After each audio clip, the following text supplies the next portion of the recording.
Hi guys, today in reading I'm going to read you a poem and it is by Maya Angelou. And when we say by, we're referring to the author.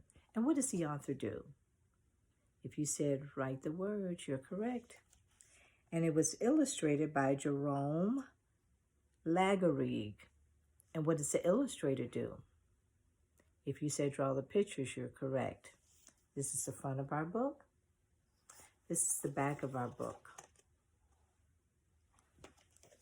These are our end pages in the front and our end pages in the back.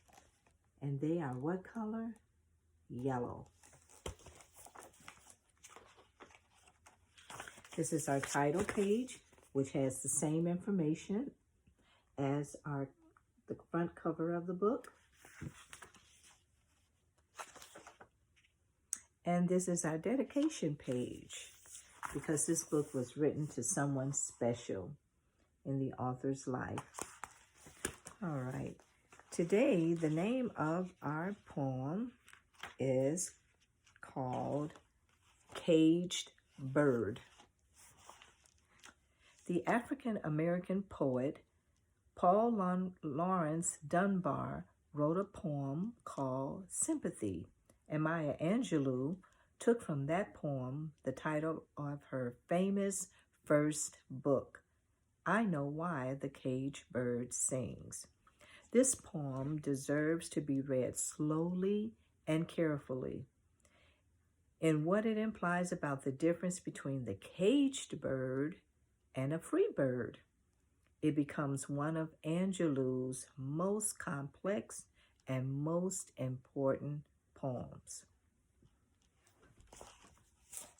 A free bird leaps on the back of the wind and floats downstream till the current ends, and dips his wing in the orange sun rays and dares to claim the sky. But a bird that stalks down his narrow cage can seldom see through his bars of rage. His wings are clipped and his feet are tied, so he opens his throat to sing. The caged bird sings with a fearful trill of things unknown but longed for still. On the distant, and his tune is heard on the distant hill, for the caged bird sings of freedom. The free bird thinks of another breeze and the trade wind soft through the sighing trees, and the fat worms waiting on a dawn bright lawn. And he names the sky his own. But a caged bird stands on the grave of dreams. His shadow shouts on a nightmare scream.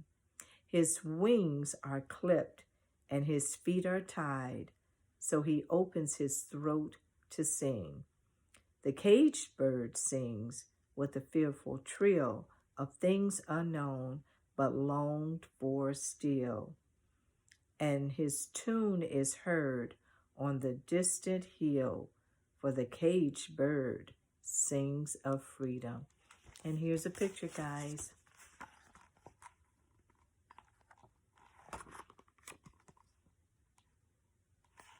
Well, guys, I hope you enjoyed that poem. And until we read again, think about the characters. We know that characters have life. And I'll see you next time in reading. Bye, guys.